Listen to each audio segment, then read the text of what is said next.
Seeing a pair of well-built Jeeps on a trailer heading off to parts unknown is truly inspiring. Today we're unloading at Hall's Cross Marina at Lake Powell. At the same time, another beautiful Jeep is making its way from St. George through Zion's National Park and on to Escalante.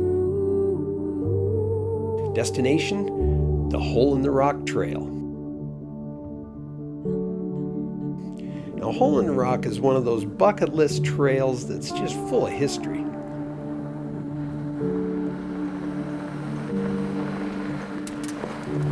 In the late 1800s, there was a concerted effort to discover a route across what was known as the Impassable Country. It's a great description.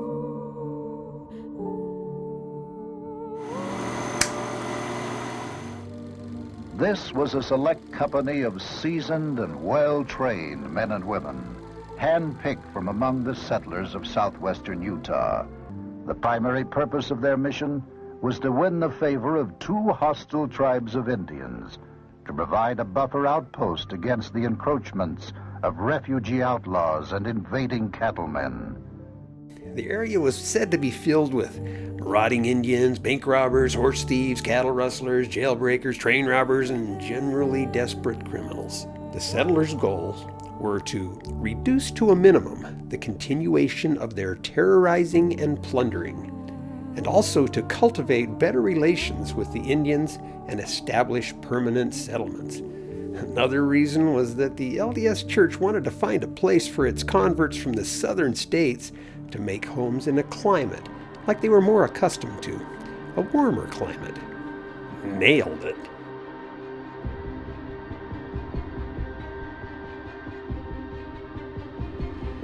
When you think about it, it's kind of amazing that this expedition is partially responsible for so many of our national parks, like Zion's, Arches, Canyonlands, just to name a few. You may ask yourself, why are we taking two separate groups of Jeeps on the same trail and from different directions? The answer is the modern marvel of Lake Powell, 1,700 miles of shoreline filled with clear 82-degree water. It's a water sports wonderland. Who were these brave souls, and why did they decide to load up a wagon with all they could carry and head off to settle an unknown desert? That's easy. One day you showed up to church and your name was called from the pulpit. You had been called on a lifetime mission to settle a new area. Talk about a negative impact on Sunday attendance. They came in from all over the area, but they all rallied up in Escalante, the last taste of civilization before they headed into the unknown. One humorous note, the travelers were told supplies were cheap in Escalante and they could stock up for the trip there. But the people of Escalante heard they were coming and had a town meeting where they all agreed to increase prices to at least double. Turns out price didn't matter. The Trekkies would need all the food they could get. The Hole in the Rock Trail actually starts on the west side of Lake Powell. Our man Steve heads out from Escalante to drive the 60-mile miserable dirt road. We're actually running the trail backwards, from the Halls Creek Lake Powell side to the trail's namesake. There are several reasons that so much effort was put into finding a passage across this 4x4 wonderland. Yeah, it's funny how perspectives change.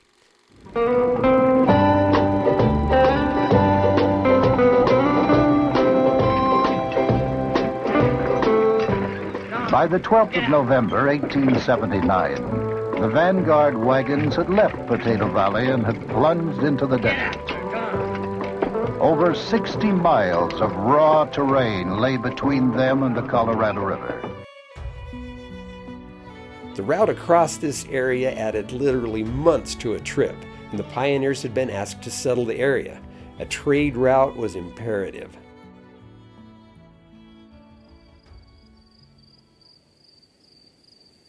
Now, their wagon boxes were only about 3 to 4 feet wide and 7 to 8 feet long. This turns out to be close to the interior dimensions of a 4-door Wrangler. That's tight for today's required needs for a 3-day trip.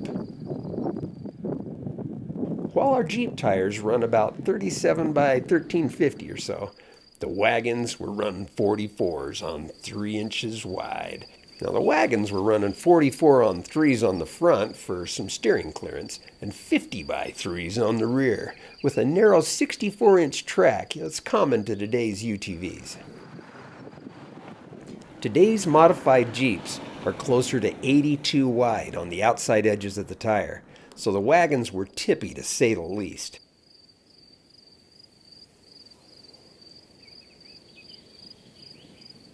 The road from Escalante is, to say the least, painful in a car. But throw a set of 39s on a Jeep with some TeraFlex Falcon shocks, and you'll glide past those regular people in cars. Easy drive? Yes. But don't get stuck out here in shorts and flip-flops. It may not end well. Water to drink and forage for animals were scarce. The first major base camp was established at 40 Mile Spring.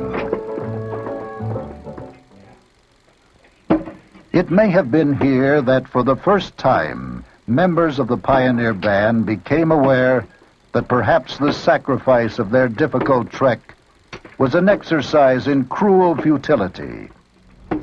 Rumors had begun to spread that the country in front of them was so incised with gulches and precipitous canyons that a wagon road through was impossible. If you look around out here, it's surprising they found enough wood for cooking, let alone dance party bonfires.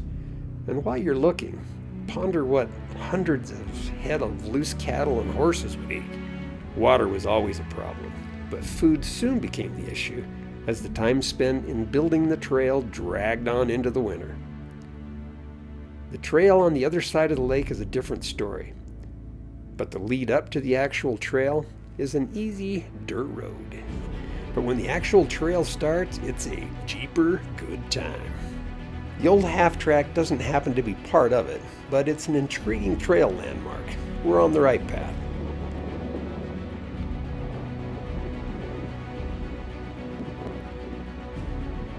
The trail is reasonably well marked, but seeing the occasional tire track is comforting. It's easy to get lost out here.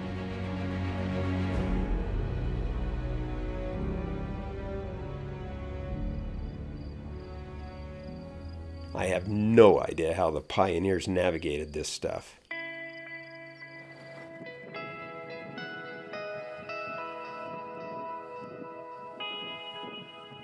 If you think this trail looks rough, you'd be right. Sections of the trail reminded us of the Golden Spike Trail in Moab. Endless, unforgiving rocks that define head toss. It's times like these that we heap praise on our Falcon Shock engineering team. Meanwhile, back on the opposite side of the lake, Steve is pretty much over the washboard road and rock-infested path to the lake. But 35 miles in, he came across Dance Hall Rock. Sam Fox could sure play a merry fiddle. Forward and back. Forward again with the right 10 spring on all the way back. How I enjoyed those dances, especially the ones at 40 Mile Spring and Dance Hall Rock. And just because the group worked hard and they suffered hardships, that didn't mean they weren't down for some party time at camp. There were at least 3 violins in the group, a trumpet, and some woodwinds, and they were often unleashed at Dance Hall Rock, the venue for busting some moves. To even imagine driving over this stuff in a zero suspension wagon with steel rings for tires is not a pleasant thought. This little drive explains the pioneers walking in so many of the pictures we see as they traverse the 200-mile trail, which we were only running less than 40 miles of. Back on the east side of the lake, it's getting real.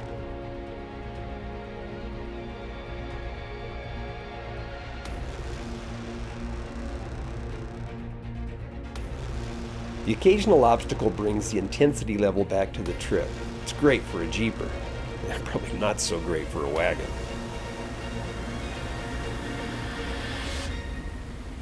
were running the trail in the spring with biblical storm clouds, but the settlers were faced with freezing temps and snow that made for some slick rock.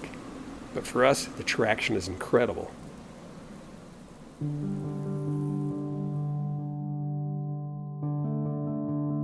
National parks are one thing,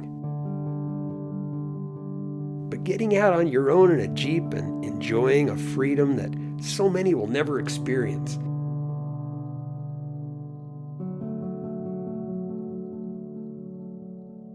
No gates, no tickets, no gift shops, no traffic. This is how a national park should be experienced. It was getting to be time to look for a camping spot.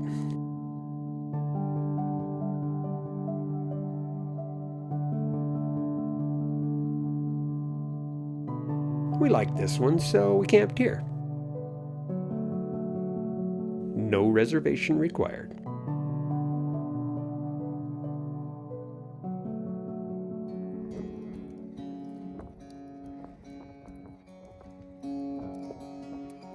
How often have you found yourself in an area where you could just stop, drop, and camp?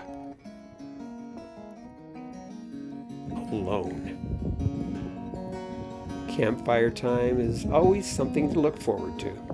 So we were no different than those that came before us. A scouting party was sent out to explore the east side of the river. Their search led them to conclude that no possible route for wagons could be found. It was the opinion of two amazed prospectors encountered along the way that if every rag or other property owned by the people of the territory were sold for cash, it wouldn't be enough for making a burro trail through that country.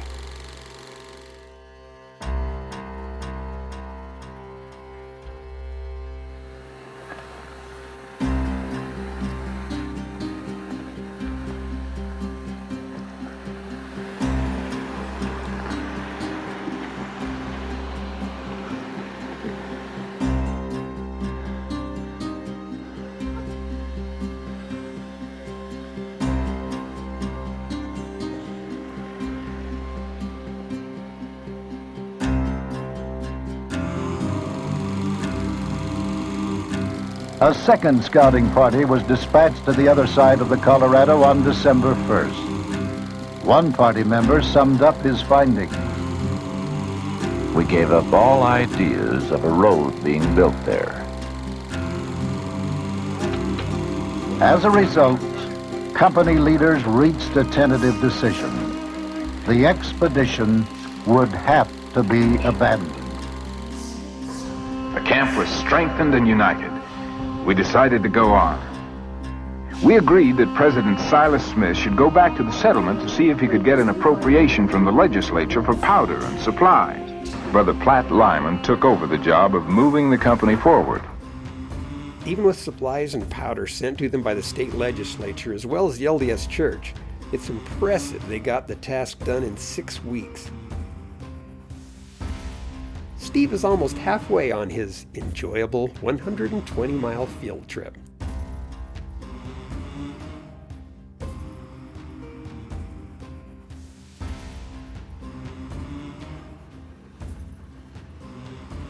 When the 137-inch wheelbase Gladiator first appeared, it took a lot of abuse because of its size. It was declared by many to be incapable as an off-road vehicle. Yeah, whatever.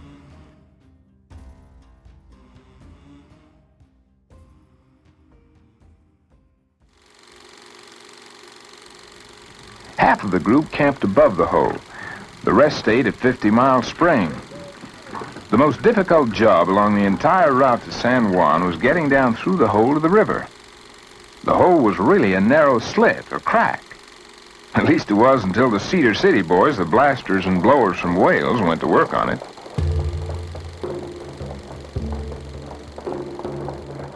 The crack is in sight. In a Jeep, the road/trail is not a problem, but it's still a 3-hour one-way bump fest.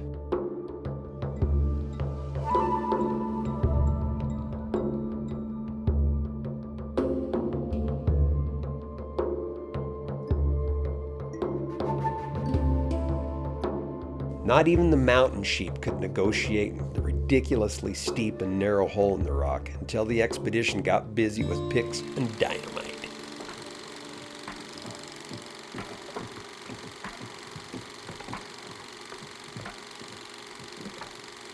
They drilled holes and tamped in blasting powder sent by President Silas Smith.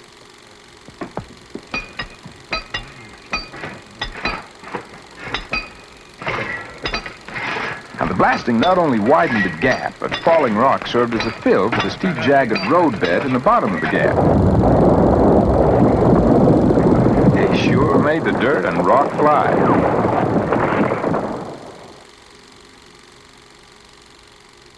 About a third of the way down the canyon, there was another drop. Too sheer for a roadway. They found a 50-foot, 25-degree incline slope leading up to the slot that ended in a cliff with a sheer drop-off of 45 feet. That's a nasty breakover angle. Blasting powder was in short supply, so Ben Perkins and his boys got around the problem in a rather remarkable way. Cut, right. They did the math and found that the vertical drop ended in a ridiculous 45-degree rocky slope to the lower section that led to the river. They chiseled out a ledge along the cliff wide enough for the inside wheels and hubs of a wagon. They drilled holes 5 feet below the line, parallel to the chiseled ledge. The 2-foot stake was driven into each of the holes. Then poles were put behind the stakes and tied down. Okay. With the addition of brush, rock, and gravel, the outside of the road base was built up until it was level with the chiseled edge. They just plain hung a road up there. Just for comparison, here we are making an attention-getting 30-degree slope in our Jeeps. Now add another 15 degrees and ride that 15-degree slope for 2,000 feet or so. Oh, and by the way, do it in a wagon.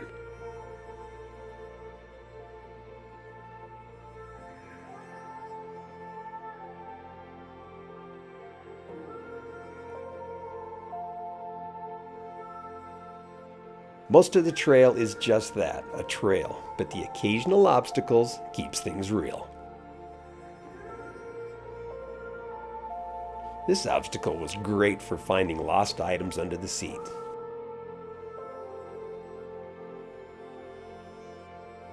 When your Jeep passengers are freaking out as you drop off a ledge, you probably have your Jeep at a 30-degree angle max.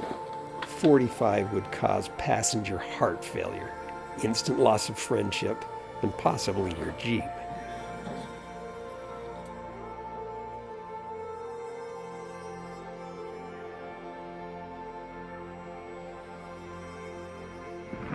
It took 6 weeks to complete the road down the plunging, gaping, rugged, 2,000-foot drop to the river's edge.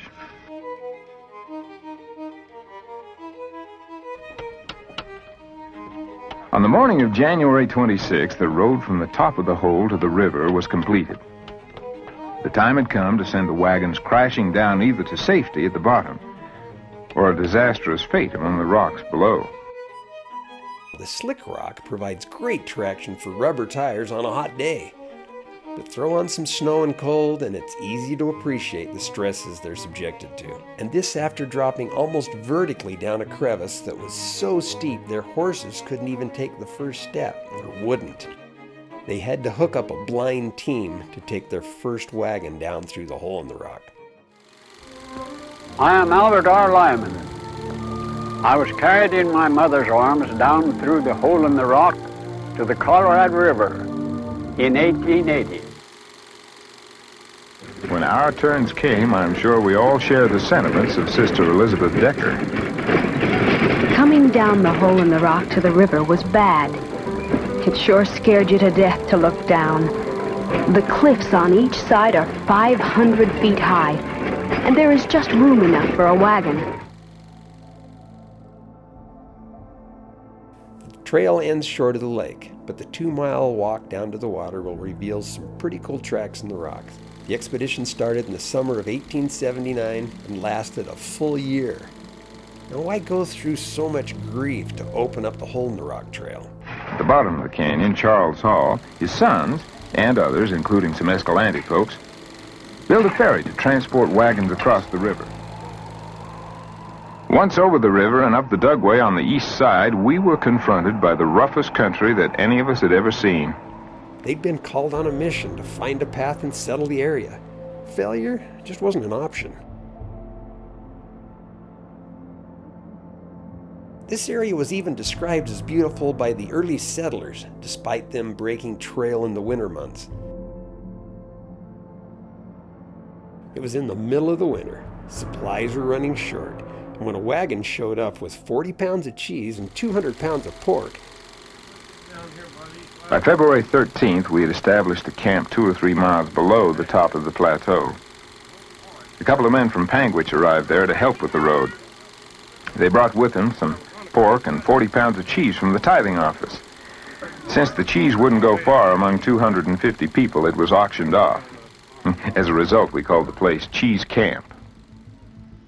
The trail off the top of Gray Mesa to where we are was thought to be impossible. A foot or two of snow brings a new understanding to the term slick rock.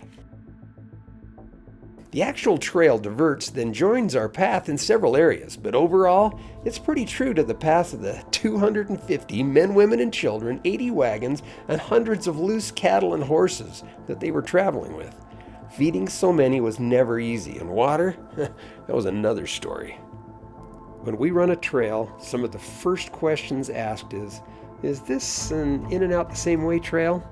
The answer is yes. We get to do it all over again. The kids will be happy about that one.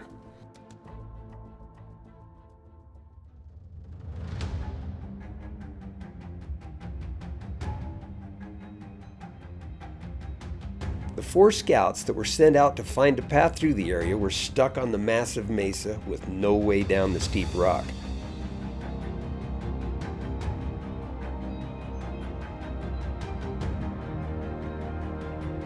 Story goes that a herd of 14 mountain goats or sheep stopped 15 feet from the scouts early one morning while they were eating breakfast. They stared at each other for a while, then the goats ran off, but they left one behind.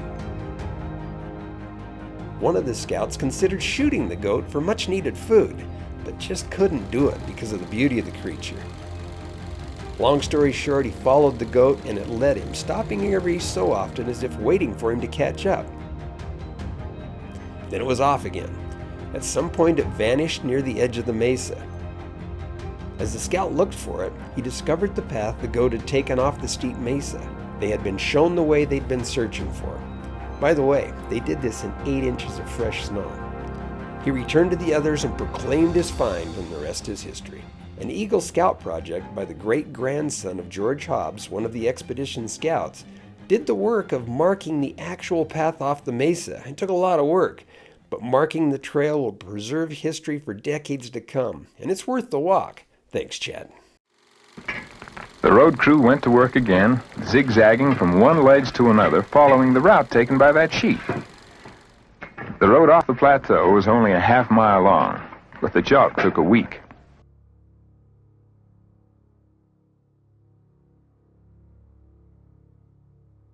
One of the books on the Hole in the Rock Trail was written in the 50s, and it described the trail as something even a Jeep could not traverse. Oh, I know what you're thinking, and exactly what that statement does to a Jeeper. He did not just say that. Bring it on, I'll show you what a Jeep can do.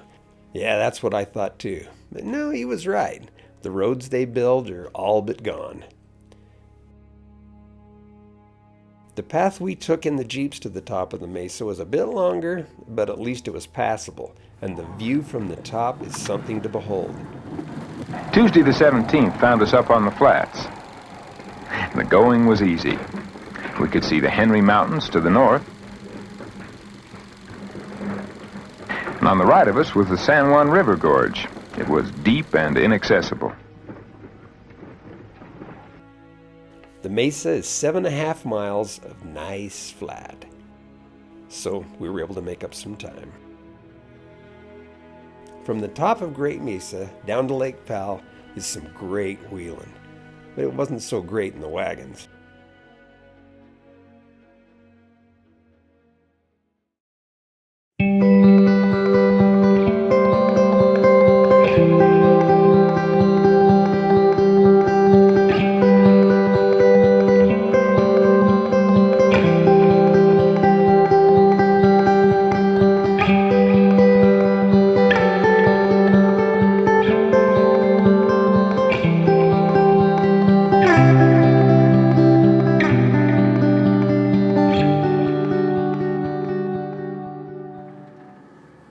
Many said it was as hard to climb this section as it was to bring their wagons through the hole in the rock.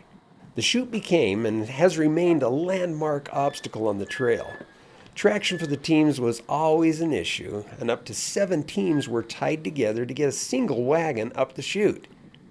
And it's still another 2 miles to the top of Gray Mesa. On February 17th, we were on our way once more.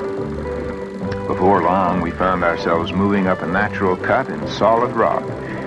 It was steep, I'll tell you, and slick and smooth like an apple.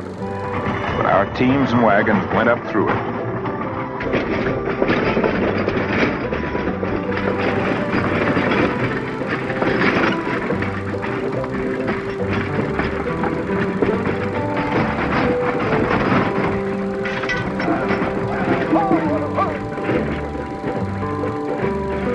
If the road builders hadn't found that chute in the rock, we might have been delayed for weeks.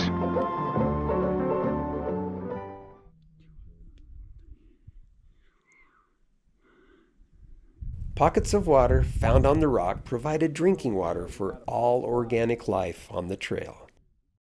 They would strain out the pollywogs and debris, then drink away. Shocked face emoji.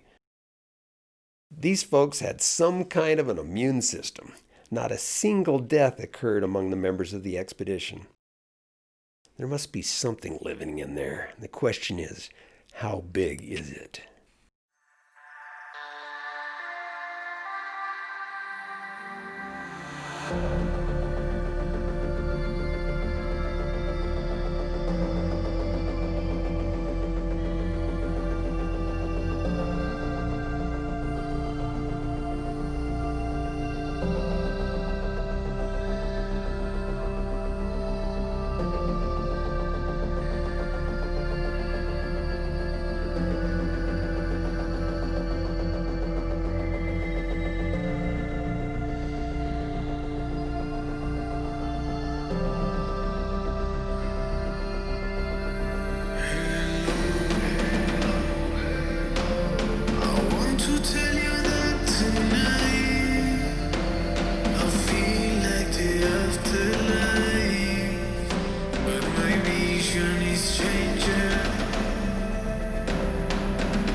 From the Jeep Trail side of Hole in the Rock, we can only look across Lake Powell to the notch they blasted and dug into the rock.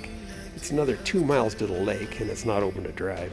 Then another mile or so across the lake to Hole in the Rock.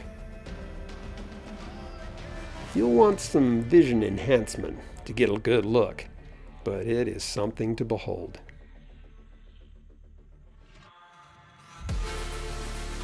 The Hole in the Rock expeditions had so much impact on the settling of the entire region. Some say today that it was a failed mission.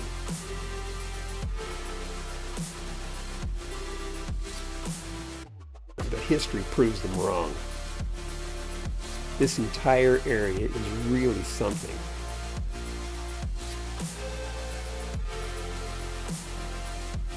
That should be seen and experienced in a Jeep.